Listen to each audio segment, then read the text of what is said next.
사무엘상 22장 6절로 마지막 23절까지 우리 한 절씩 교독하겠습니다. 사울이 다윗과 그와 함께 있는 사람들이 나타났다 함을 들으니라.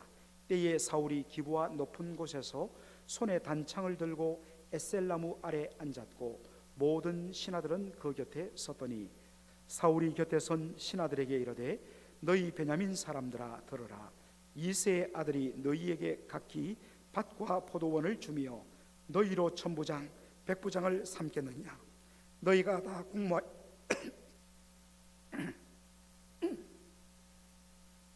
죄송합니다.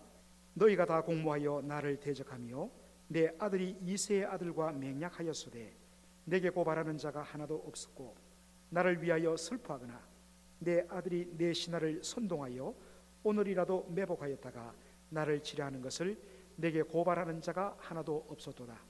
때에 에돔 사람 도액이 사울의 신하 중에 섰더니 대답하여 가로되 이새의 아들이 노베에 와서 아히두베 아들 아히멜렉에게 이런 것을 내가 보았었는데 아히멜렉이 그를 위하여 여호와께 묻고 그에게 식물도 주고 블레셋 사람 골리앗의 칼도 주더이다. 왕이 보내어 아히두베 아들 제사장 아히멜렉과 그 아비의 온 집 곧 노베에 있는 제사장들을 부르매 그들이 다 왕께 이른지라. 사울이 가로되 너 아히두베 아들아 들으라. 대답하되 내 주여 내가 여기 있나이다. 사울이 그에게 이르되 네가 어찌하여 이새의 아들과 공모하여 나를 대적하여 그에게 떡과 칼을 주고 그를 위하여 하나님께 물어서 그로 오늘이라도 매복하였다가 나를 치게 하려 하였느냐. 아히멜렉이 왕에게 대답하여 가로되 왕의 모든 신하 중에 다윗같이 충실한 자가 누구인지요. 그는 왕의 사위도 되고 왕의 모신도 되고 왕실에서 존귀한 자가 아니니까. 내가 그를 위하여 하나님께 물은 것이 오늘이 처음이니까 결단코 아니니이다. 원컨대 왕은 종과 종의 아비의 온 집에 아무것도 돌리지 마옵소서. 왕의 종은 이 모든 일의 대소간에 아는 것이 없나이다. 왕이 가로되 아히멜렉아 네가 반드시 죽을 것이요 네 아비의 온 집도 그러하리라 하고 왕이 좌우의 시위자에게 이르되 돌이켜 가서 여호와의 제사장들을 죽이라. 그들도 다윗과 합력하였고 또 그들이 다윗의 도망한 것을 알고도 내게 고발치 아니하였음이니라 하나 왕의 신하들이 손을 들어 여호와의 제사장들 죽이기를 싫어한지라. 왕이 도액에게 이르되 너는 돌이켜 제사장들을 죽이라 하매 에돔 사람 도액이 돌이켜 제사장들을 쳐서 그날에 세마포 입은 에봇 입은 자 85인을 죽였고 제사장들의 성읍 노페 남녀와 아이들과 젖 먹는 자들과 소와 나귀와 양을 칼로 쳤더라. 아히두베 아들 아히멜렉의 아들 중 하나가 피하였으니 그 이름은 아비아달이라. 그가 도망하여 다윗에게로 가서 사울이 여호와의 제사장들 죽인 일을 다윗에게 고하매 다윗이 아비아달에게 이르되 그날에 에돔 사람 도액이 거기 있기로 그가 반드시 사울에게 고할 줄 내가 알았노라. 네 아비 집의 모든 사람 죽은 것이 나의 연고로다. 두려워 말고 내게 있으라. 내 생명을 찾는 자가 내 생명도 찾는 자니 네가 나와 함께 있으면 보존하리라 하니라. 아멘.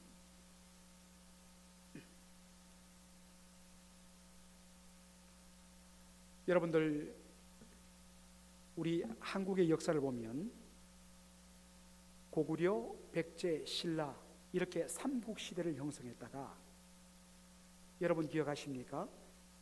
AD 서기 660년에 고구려가 멸망을 당합니다.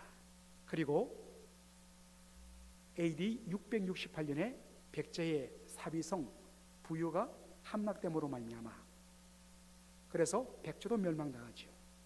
그래서 신라가 통일을 합니다. 그런데 여러분 통일왕국 나라가 하나 되었습니다만 어떤 의미에서는 모든 것이 안정되다 보니까 결국 신라는 통일되고 나서 얼마 지나 않아서부터 왕위 쟁탈전, 그리고 관리들의 부패로 나라가 완전히 엉망진창이 됩니다.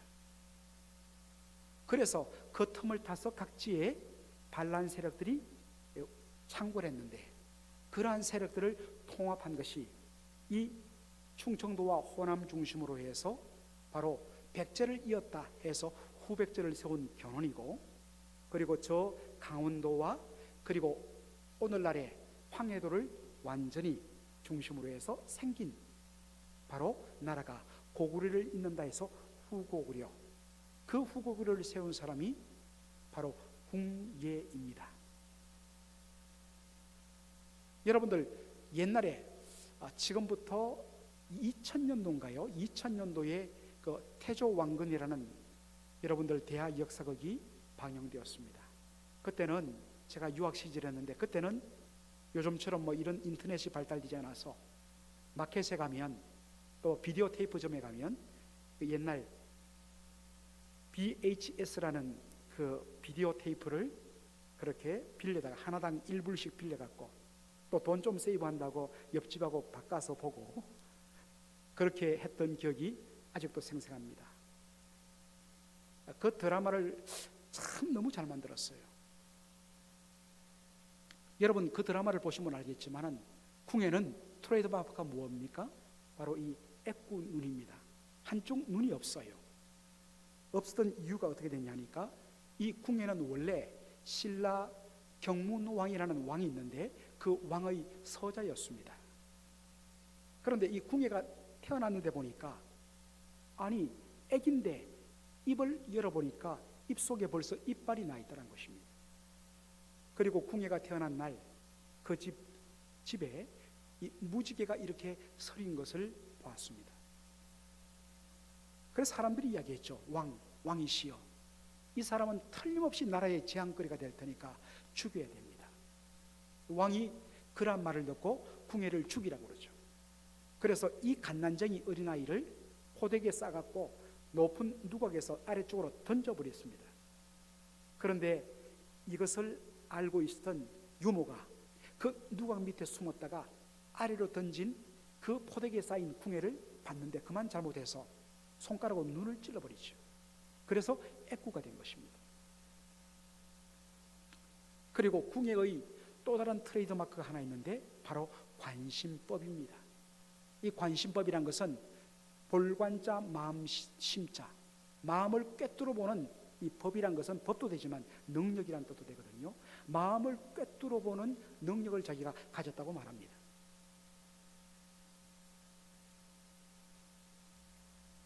그런데 그가 이 관심법을 어디에 쓰느냐면 바로 자신들을 대적하던 대적 세력들을 제거하는 데 씁니다. 내가 딱 보니까 관심법으로 오니까 마구니가 끼었어. 나를 대적하고 반란을 일으키란다 해서 철토로 내려칩니다. 완전히 온 나라를 공포정치로 떨게 만듭니다. 그리고 시간이 지날수록 이 사람은 모든 것을 의심합니다. 자기에게 충성을 다하는 신하들, 그 신하들을 의심해서 죽입니다. 심지어는 자신의 아내 왕후 강씨와 자신의 두 아들마저도 어떻게 하냐면, 너 다른 남자와 불륜을 저질러서 이 두 녀석을 낳았지 해갖고 자신의 아내와 두 자식까지 죽여버립니다. 결국에는 이 궁예가 참다 못한 신하들에 의해서 바로 나라가 무너지고 쫓겨나서 죽고, 바로 왕건이 그 나라를 바로 책임지는 왕이 되는 그런 스토리가 있죠. 오늘 사무엘상 22장 6절 보면 사울 왕의 모습이 이렇게 나옵니다. 한번 여러분 보시기 바랍니다.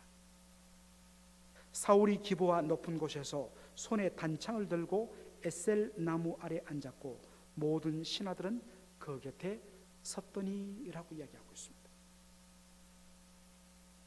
여러분 사울 왕의 모습이 어떻습니까? 신하들이 그를 에워싸고 있는데 손에 단창을 들고 있습니다. 여러분 손에 단창은 언제 들어야 됩니까?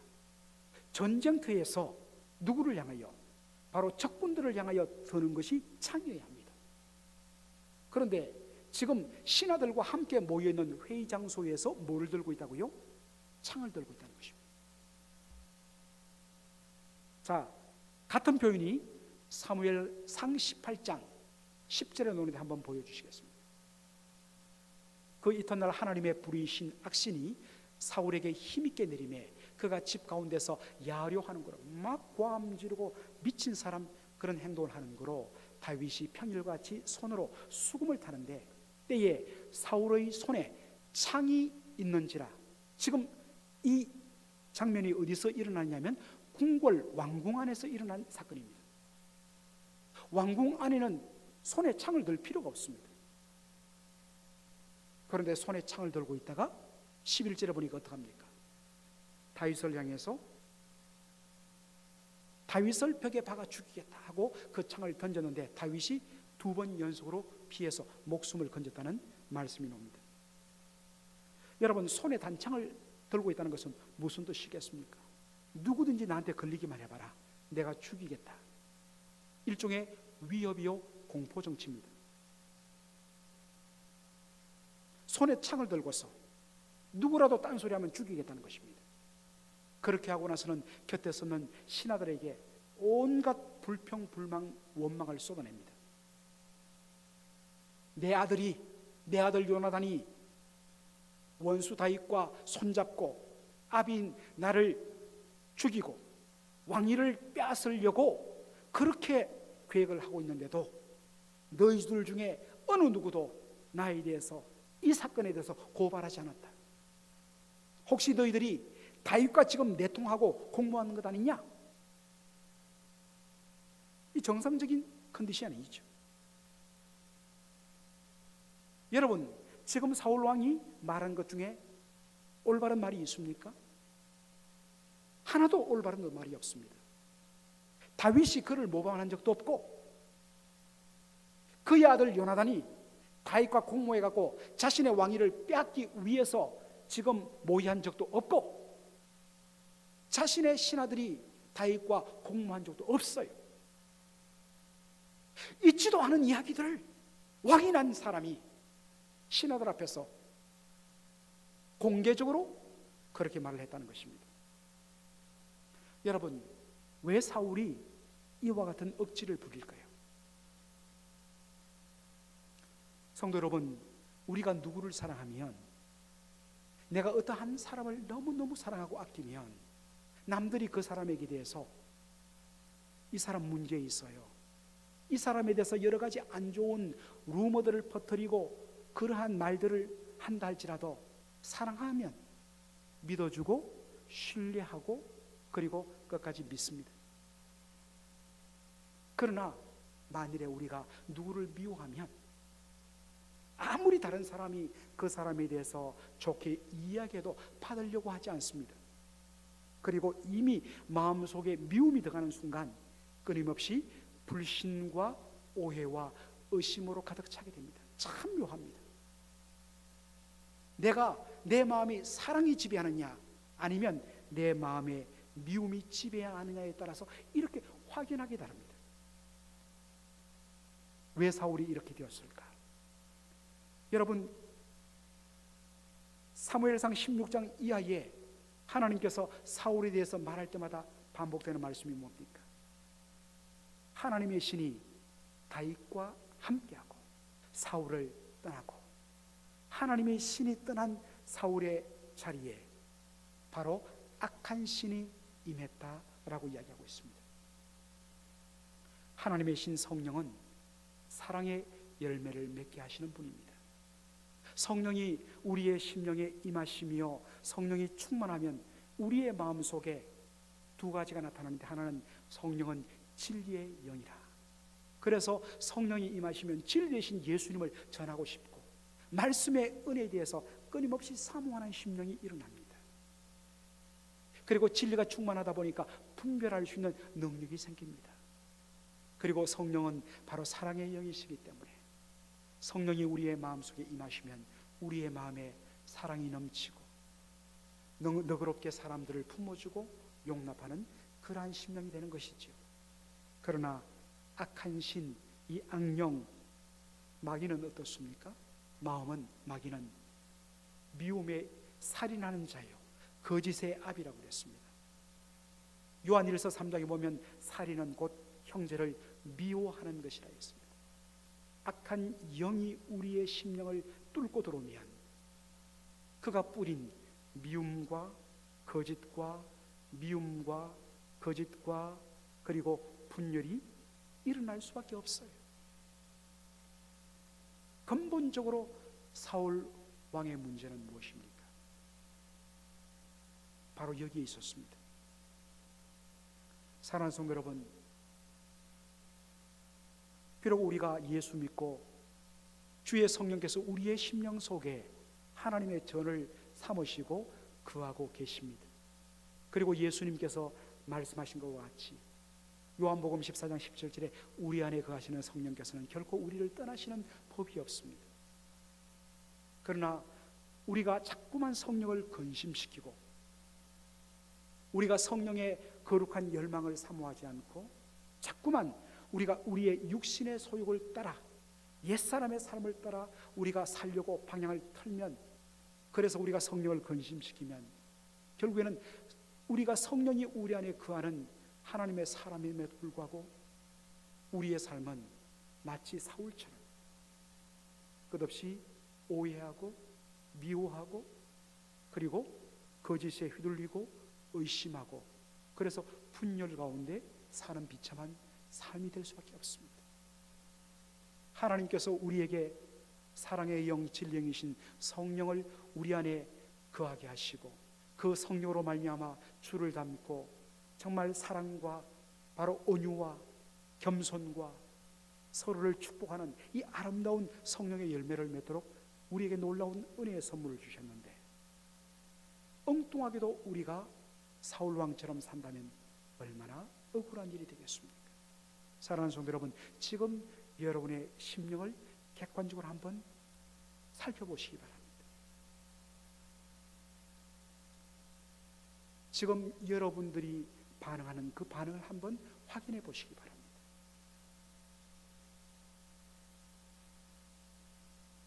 자, 바로 이때 불쑥한 사람이 나타나죠. 그 사람 이름이 누구라고요? 에돔 사람 도액이라 했습니다. 이 에돔 사람 도액이 제일 먼저 나타난 곳이 어디입니까? 지난주 우리가 봤던 말씀인데, 자, 사무엘상 21장 7절에 이 말씀이 나옵니다. 두 주 전에 이 말씀을 봤는데, 자, 사무엘상 21장 7절 여러분 한번 보시기 바랍니다. 한번 넘겨보시죠. 자, 지금 이 장면이 어떻습니까?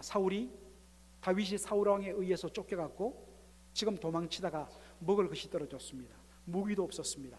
그래서 노브에 있는 성막이 그 당시에 있던 노브 땅의 제사장 아히멜렉을 찾아가서 빵을 구하고 그리고 칼을 구하고 하나님께 물었을 때 바로 그 자리에 누가 있었느냐?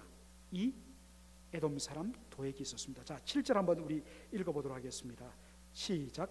그날에 사울의 신하 한 사람이 여호와 앞에 머물러 있었는데 그는 도액이라 이름하는 에돔 사람이요 사울의 목자장이었더라.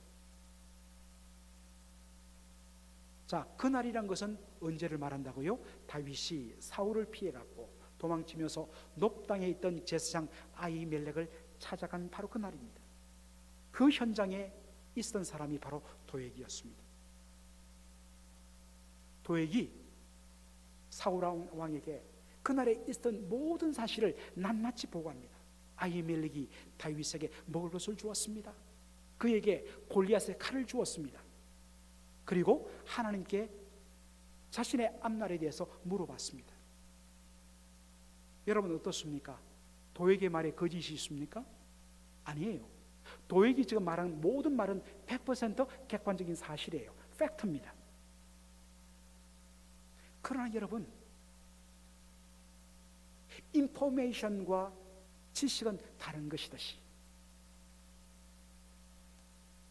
진정 안다는 것은 어떤 인포메이션을 아는 것이 아니라 진정 안다는 것은 인격적으로 온전히 알아 이해해주고 서로 아름다운 관계를 갖는 것이 진정한 지식, 난리지, 알미듯이 아무리 객관적인 사실이라 할지라도 모든 것에는 범사에는 때와 시가 있습니다. 아무리 사실이 할지라도 그 말을 해야 할 때가 있고 하지 않아야 할 때가 있습니다.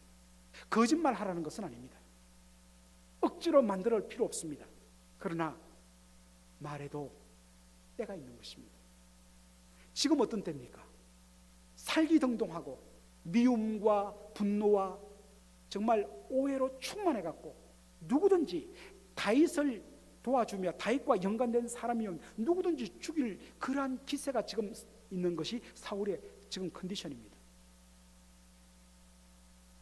누가 봐도 지금 그날에 있었던 그 사건을, 그 객관적인 사실을 말하면 이 사울 왕의 성정상 손에 창을 들고 사람을 죽이려고 하며 엉뚱한 말로 의심하는 사울의 성정상 틀림없이 제사장 아히멜렉과 그의 집안 모든 식구들이 죽임당할 것은 불을 보듯 뻔해요. 그땐 말하지 말아야 돼요. 그런데 이 도액이 나불나불 다 토해내버립니다. 그러니까 당장 사울왕이 뭐라고 명령합니까? 당장 놋방에 가서 제사장 아히멜렉과 그의 아비의 모든 가족들을 다 데려와라. 데려오니까 85명이나 되는 제사장이었습니다. 그리고 그 사람들을 죽이라고 이야기합니다.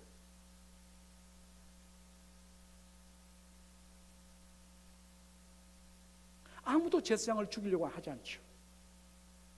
이건 말도 안 되는 일이란 것입니다. 평상시에라도 하나님이 기름 부으신 제사장을 죽이는 것은 이건 하나님에 대한 죄인데, 우리가 이제 24장에 보면 하나님 앞에 기름 부음 받은 왕에 대하여서 그가 다윗이 그렇게 고백하지 않습니까? 여호와께서 기름 부은 자를 내 손으로 칠 수 없다. 동일한 원리입니다. 아무도 여호와의 제사장을 죽이려 하지 않습니다. 더군다나 아무 잘못이 없어요. 그런데 또 누가 났습니까? 에돔 사람 도액이 불쑥 나타나서 제가 죽이겠습니다.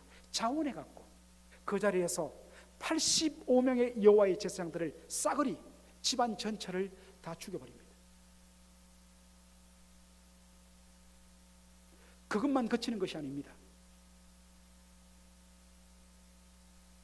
놋 땅에 가서 바로 제사장들이 성막을 치고 거기에 하나님을 예배하던 성읍 놋 성읍에 가서 그 땅에 있던 놋의 남녀들과 어린 아이들과 그리고 젖먹이들 그리고 가축들을 다 죽여버립니다. 여러분, 놋에 있다가 사울과 도액에 의해서 죽임을 당한 그 남녀들, 그 어린아이들, 그 젖먹이들은 누구일까요? 우리가 사무엘하 21장을 보면 다윗 왕 때에 온 나라가 기근이 듭니다. 극심한 가뭄으로 인해서 곡식을 하나도 거둘 수 없습니다. 다윗이 하나님 앞에 기도했지요.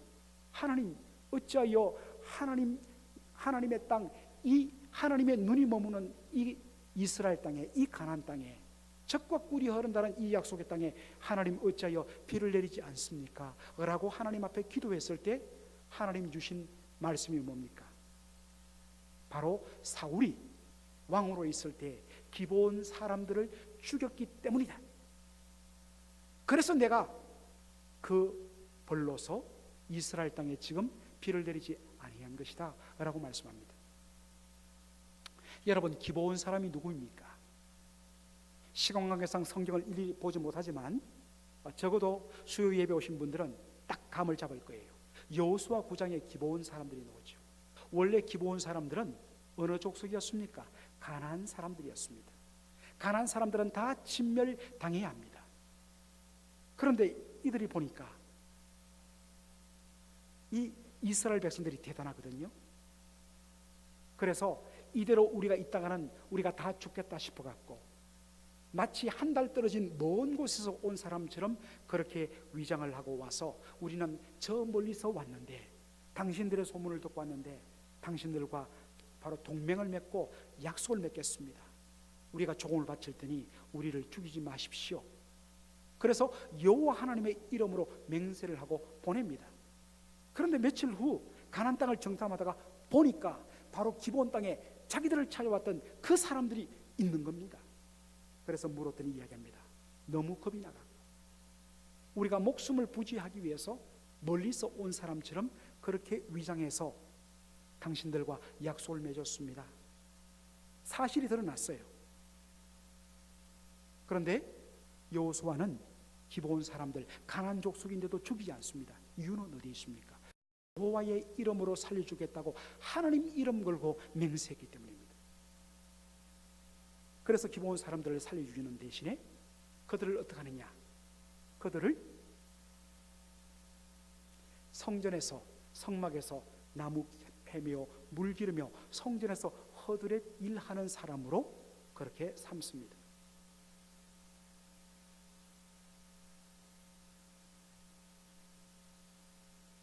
여러분들 지금 사울 왕이 도액을 보내갖고 죽였던 이 사람들, 이 노브 땅에는 어떤 땅이라고 그랬습니까? 성막이 있는 땅입니다. 이미 85명의 제사장들은 죽임당했습니다. 그러면 이 성막이 있는 노브 땅에 있던 남녀들 그리고 어린아이들, 젖먹이들 죽임당한 이들은 누구일까요? 기브온 사람들이죠.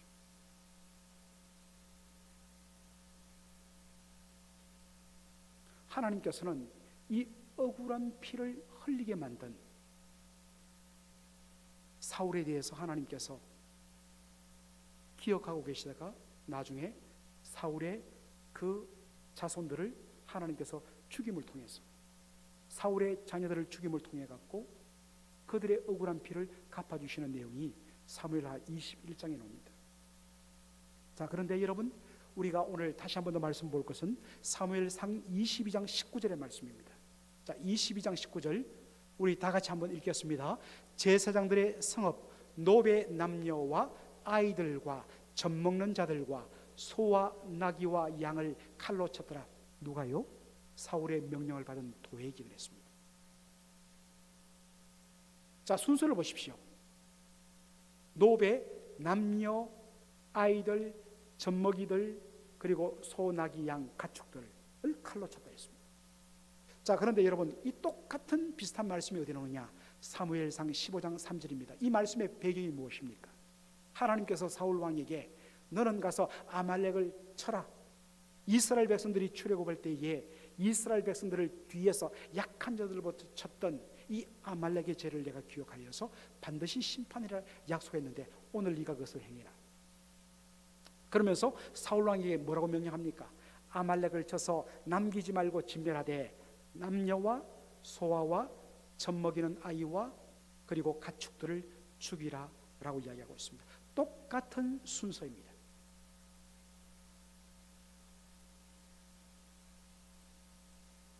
그런데 사울은 어떡합니까? 마땅히 진멸해야 할 하나님의 원수 이스라엘의 원수인 아말렉은 온전히 진멸하지 않고 하나님의 말씀에 불순종합니다. 반면에 절대로 손대어서는 안 될 그것도 잘못이 하나도 없는 여호와의 제사장들과 그리고 성막에서 바로 주를 위하여 묵묵히 말없이 헌신하는 바로 성막 봉사자들을 절대로 손대서는 안 될 그들은 하나도 남기지 않고 철두철미하게 진멸합니다. 해야 할 것은 거부하고 절대로 하지 말아야 될 것은 기어코 해버리는 이 말도 안 되는 삶을 살아버립니다. 은혜에서 멀어지고 성령의 은혜에서 끊어진 자의 삶이 바로 이렇습니다. 정말 목숨을 걸고 해야 할 것은 하지 않고 절대로 무슨 일이 따로 하지 말아야 될 것은 기어코 해버리는 이 뒤바뀌어버린 삶. 사랑하는 성도 여러분, 이것이 지금 우리의 모습은 아닌지 한번 오늘 우리가 진정하게 살펴볼 필요가 있습니다. 하나님이 절대로 이것만큼은 해서 안 돼. 하면 안 돼요.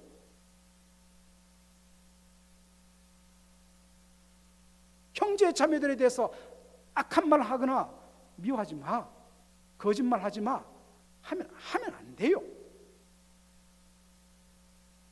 하라는 것은 하지 않고 하지 말아야 될 것은 하는 우리의 모습이 아닌지 회개해야 합니다.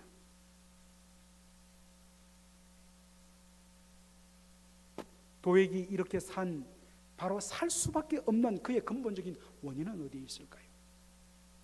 자, 여러분들, 우리가 시편 52편을 볼 필요가 있습니다. 시편 52편 보면 제목이 나오는데 에돔인 도액이 바로 제사장 아히멜렉의 집에 있었던 바로 그때를 배경으로 만든 노래가 시편 52편입니다. 도액에 대하여서 이렇게 설명합니다. 52편 1절 한번 보여주시겠습니다. 강포한 자여, mighty man, 능력은 많은데 이 능력에 사랑과 진리가 없어요. 오직 탐욕과 악한 마음만이 가득한 능력, 이게 파괴하는 능력이에요. 이게 강포입니다. 강포한 자여, 네가 어찌하여 악한 계획을 스스로 자랑하는고. 우리나라 성경에는 하나님의 인자심은 항상 이도다, 말이 조금 안 맞지요. 근데 NIV는 이것을 의역합니다. You who are a disgrace in the eyes of God. 하나님의 눈에 보기에 네가 어떠냐면 너무 수치스럽고 추악하다. 이 사람은 온통 You boast of evil, 너의 악을 자랑한다. 자기가 자기에게 주어진 이 힘을 선을 위하여, 굿을 위하여 쓰는 것이 아니라 이불을 위하여, 악을 위하여 쓰고 그것을 자랑하는, 그것이 하나님 보시기에 얼마나 추하고 더럽고 악한지는 모르고 방지하게도 악을 자랑하는, 이게 도액의 모습입니다. 2절 보시겠습니다. 네 혀가 심한 악을 꾀하여 날카로운 삭도같이 간사를 행하는도다. 이 NIV 성경이 의역을 잘했는데 plot destruction, 파괴를 plot, 늘 도모하고 계획하고 꾸미고 모의하는 것입니다. 어떻게 하면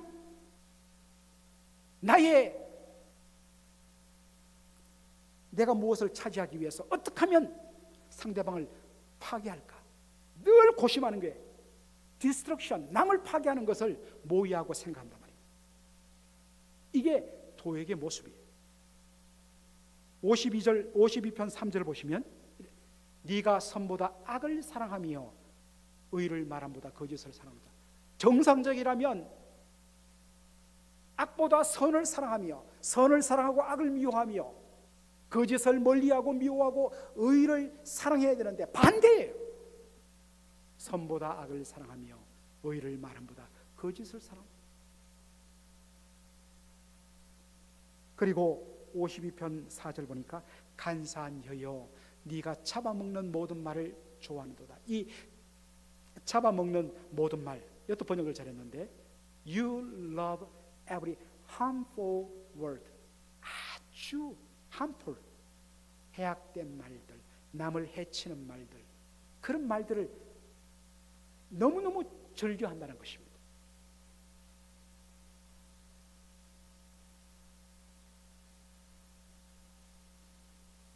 (52편 7절에) 보니까 잘 설명하고 있습니다. 이 사람은, 도액은 하나님으로 자기 힘을 삼지 아니하고 오직 그 재물의 풍부함을 의지하며 제 악으로 스스로 든든케 하던 자라.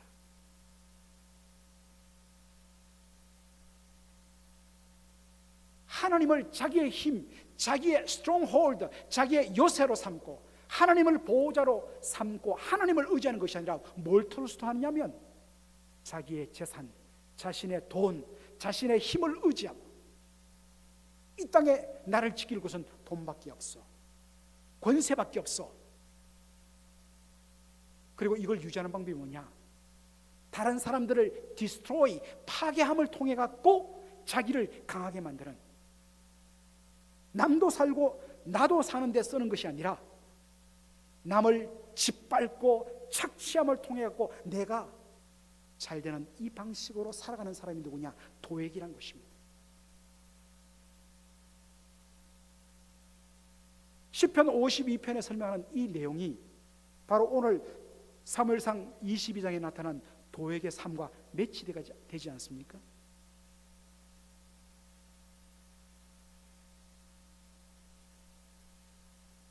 사랑하는 성도 여러분, 이게 남의 일 아닙니다. 하나님을 나의 힘으로 삼고 하나님의 은혜에 거하면서 하나님이 기뻐하시는 의를 사랑하고 악을 미워하고 진리를 말하고 거짓을 멀리하는, 날마다 하나님 중심으로 서지 않으면 어느 순간부터 우리는 남이야 죽든 말든 나 혼자만 잘 되면 된다는 생각으로 자기가 신뢰받고 자기가 총애받기 위해서는 수단과 방법을 가리지 않고, 그것이 거짓임에도 불구하고 그것이 불의임에도 불구하고 서스럼없이 사람을 죽여버리는 그런 도액의 삶을 우리가 살 수 있다는 것입니다. 오늘 이 말씀을 보면서 다시 한 번 더 우리가 주의 은혜를 구해야 합니다. 하나님의 은혜 아니면 우리도 얼마든지 그러한 쪽으로 문이 열릴 수 있는 여지가 충분한 것이 우리의 삶입니다. 한순간에 너무나도 쉽게 하나님 백성의 삶이 아닌 방법으로 넘어가는 우리 자신을 얼마나 우리가 많이 봅니까? 날마다 주의 은혜에 의지하여서 하나님이 기뻐하시는 것을 분별하고 하나님의 편에 서는 저와 여러분의 삶이 되기를 주의 이름으로 축원합니다. 아멘. 기도하겠습니다.